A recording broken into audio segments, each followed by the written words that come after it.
Hadirin yang saya hormati, marilah kita mulai acara ini dengan mengucapkan bacaan basmalah. Bismillahirrahmanirrahim. Acara ini akan diawali dengan pembacaan ayat suci Al-Quran. Ya ma'al usri yusra, fa iza faragta fansab, wa ila rabbika farghab. Shadaqallahul azim. Dengan menyebut nama Allah yang Maha Pengasih lagi Maha Penyayang.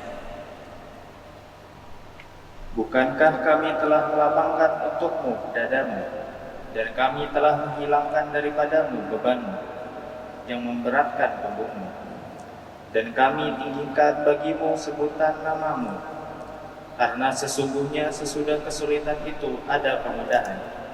Sesungguhnya sesudah kesulitan itu ada kemudahan. Maka apabila kamu telah selesai dari sesuatu urusan, kerjakanlah dengan sungguh-sungguh urusan yang lain, dan hanya kepada Tuhanmu lah hendaknya kamu berharap. Assalamualaikum warahmatullahi wabarakatuh. Salim wa ala alihi wa sahbihi ajma'in. Asyhadu an la ilaha illallah wa asyhadu anna Muhammadar Rasulullah. Allahumma shalli ala sayyidina Muhammad wa ala Bapak Ibu yang dirahmati Allah SWT, mari kita bersama-sama memanjatkan puji dan syukur kepada Allah, yang mana insya Allah pada hari ini kita masih diberikan kesehatan, keselamatan dan hidayah dari Allah SWT. Dan tidak lupa kita panjatkan salam junjungan kita Nabi besar Muhammad SAW, keluarga dan para sahabat dan para pengikutnya hingga akhir zaman. Baik Bapak Ibu yang dirahmati Allah SWT, insya Allah hari ini saya diberi kesempatan kembali untuk memberikan kultum atau kuliah 7 menit, semoga saja tidak lebih dari 7 menit. Tema yang saya angkat adalah berkaitan dengan qadar-qadar. Qadar dan qadar ini pada prinsipnya kadang-kadang manusia menganggap bahwa sesuatu yang sama tentang qadar dan qadar. Karena menurut dalam surat Al-Hadid, surat ayat ke-57, surat ke-57 ayat 2, itu Allah berfirman yang artinya bahwa setiap kejadian yang ada di muka bumi ini dan termasuk diri kita sendiri sudah menjadi sesuatu catatan yang ada di Lauh Mahfuz, dan telah diperbuatkan Allah SWT sebelum adanya kejadian yang ada di muka bumi ini, dan itu sesungguhnya adalah sesuatu yang sangat mudah bagi Allah SWT. Ketika kita mencermati berkaitan dengan qadar-qadar, maka kita akan membuka menjadi dua aspek. Yang pertama adalah berkaitan sesuatu yang memang ada di ranah kita, atau sesuatu yang perbuatan yang masih dalam ranah kita. Yang kedua adalah sesuatu yang di luar daripada ranah kita. Di dalam luar ranah kita ini biasanya kita sebut sebagai qadarullah. Berkaitan dengan qadarullah ini sesuatu yang memang menjadi ketetapannya Allah.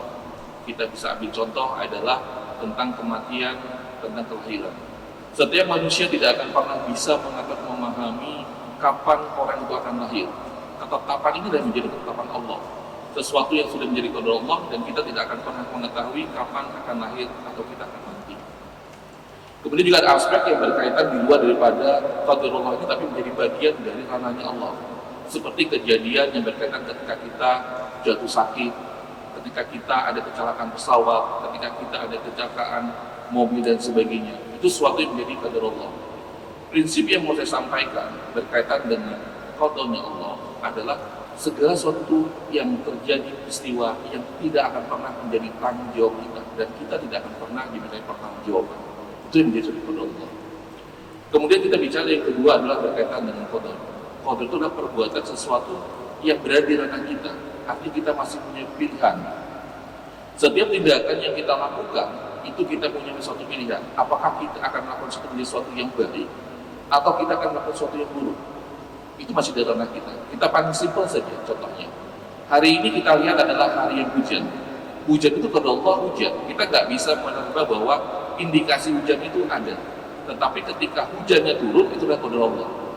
Kemudian ada di ranah kita, supaya kita tidak basah, maka ada hal-hal yang ranah kita yang bisa kita lakukan, yaitu kita menggunakan payung.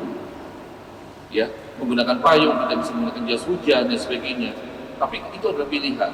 Kemudian juga dikatakan paling contoh adalah berkaitan dengan ketika kita menyeberang jalan. Ketika ada JPO atau ada zebra cross, kita bisa memilih apakah kita bisa berjalan sesuai dengan ranah yang ada pilihannya, atau kita jalan sembarangan. Tetapi ketika kita berjalan sudah sesuai dengan ranahnya, kemudian terjadi kecelakaan, maka itu jangan qadar Allah. Yang poin yang paling penting adalah yang ingin disampaikan berkaitan dengan qadar ini adalah bahwa segala perbuatan yang berada di ranah kita akan mempertanggungjawabkannya. Jadi Bapak Ibu, jadi tidak bisa dikatakan bahwa qadar pada prinsipnya ada menjadi qadar Allah. Mungkin kata-katanya seperti ini yang paling sering kita lihat di dalam lingkungan kita. Seorang pencuri, kenapa dia mengatakan saya mencuri, kemudian akhirnya saya berhasil dan saya tidak tertangkap? Berarti qadar Allah bahasa mereka mengatakan bahwa saya mendapatkan izin sehingga saya tidak tertangkap. Tapi ingat seperti kita sampaikan tadi bahwa qadar Allah itu berbeda dengan qadar kita, sesuatu yang di ranah kita dan sesuatu yang di luar kita. Sesuatu yang berada di ranah kita itu akan menjadi pertanggungjawaban kita. Maka tindakan yang tadi yang dilakukan seorang pencuri itu akan dilakukan pertanggungjawaban walaupun dia tidak tertangkap. Jadi yang mau disampaikan adalah perbedaan antara qadar dan qadar itu adalah mengenai ketetapan sesuatu yang tidak diminta pertanggungjawabannya di lauhul mahfuz nanti, di akhir hayat nanti ya di pada mahsyar, dengan perbuatan yang akan kita lakukan. Sehingga kita sebagai manusia harus berpikir mana ranah yang menjadi kekuasaan kita, mana ranah yang jadi di luar kekuasaan kita. Ketika itu menjadi sesuatu yang ranah itu menjadi bagian dari kita, maka kita bisa memilah-milih apakah itu perbuatan yang baik atau itu perbuatan buruk. Ujung-ujungnya kita sebagai manusia yang pasti akan mati akan mempertanggungjawabkan segala sesuatu yang pasti akan ditimbang. Ketika amal perbuatan itu sesuatu yang baik, akan kita pertanggungjawabkan. Apapun kegiatan yang kita akan lakukan akan berdampak kepada kita di pada mahsyar nanti. Baik Bapak Ibu, mungkin itu saja yang saya sampaikan. Sekian, terima kasih. Astagfirullahaladzim, subhanallah wa bihamdika, asyhadu an la ilaha illa anta, assalamualaikum warahmatullahi wabarakatuh. Assalamualaikum warahmatullahi wabarakatuh. Alhamdulillahirabbil alamin. Puji syukur kehadirat Allah Subhanahu wa taala, Bapak Ibu, bahwa pada hari ini kita bisa berkumpul di sini untuk melaksanakan kegiatan rutin kita, yaitu Jumat Berkah. Tidak mudah untuk menjaga kebiasaan-kebiasaan baik kita, merawat kegiatan-kegiatan baik kita. Alhamdulillah bahwa dengan segala kendala, kesibukan kita dan juga kondisi hujan yang dari pagi sampai sekarang, kita tetap bisa berkumpul di sini. Terima kasih untuk panitia yang selalu bisa melaksanakan dalam kondisi apapun. Tadi menarik bahwa kita tadi diawali dengan bacaan ayat suci Al-Quran tadi tentang kelapangan hati ya. Ada wa innama ma'al usri yusra, bahwa di dalam setiap kesulitan itu selalu ada kemungkinan. Kemudian tadi Ustadz Ivan juga sudah memberikan satu hal yang menarik untuk kita, bahwa ada yang namanya qada dan qadar. Qada itu adalah hukum Allah, ketentuan Allah yang tidak bisa diubah. Tapi qadarullah, Allah itu tidak akan mengubah nasib suatu kaum kalau kaum itu sendiri tidak ingin mengubahnya. Jadi ada upaya-upaya yang harus kita lakukan. Jadi kalau misalkan kita tidak bisa misalkan hanya di rumah saja berharap rezeki akan datang ke kita. Kita tidak bisa berharap bahwa kita hanya di kamar saja suatu saat akan ketemu jodoh kita misalnya. Ya ini misalnya pecah saja. Intinya dalam setiap hal itu selalu harus ada upaya kita. Bapak Ibu, saya ingin bercerita satu hal kecil, bahwa satu saat saya ditanya oleh sahabat saya ini kebetulan non-muslim dan orang luar gitu. Dia baru sekali ke Indonesia. Dia bertanya begini, ya mungkin kalau dalam bahasa akrabnya gitu, jadi kamu itu dalam satu hari berdoa 5 kali. Bagi dia sesuatu sekali, ya dia berdoa itu bagi dia ketika melihat bahwa muslim itu sholat 5 waktu. Bagi dia surprise banget. Padahal dia tidak tahu betapa dalam ajaran agama Islam kita, dalam setiap hal itu kita wajib berdoa. Memulai sesuatu, menjalani sesuatu, Ketika sudah semua kita lakukan, kita menutup lagi dengan doa. Berharap agar yang kita lakukan itu betul-betul bisa memberikan manfaat. Bapak Ibu, dalam hidup kita itu tidak semua hal akan berjalan sesuai dengan rencana kita.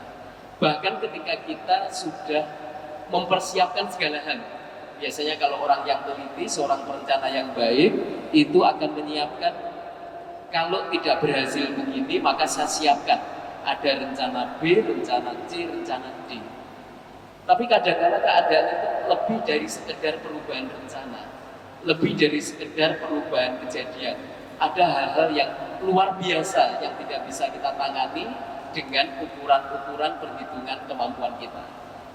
Barangkali dalam kondisi seperti itu, mudah-mudahan semua doa yang kita panjatkan itu akan memberikan manfaat.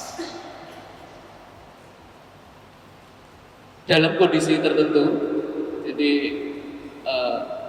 saya pernah mengalami begitu ketika satu waktu di perusahaan, bahwa perusahaan yang memiliki bisnis di hutan itu salah satu yang rawan sekali itu adalah kebakaran.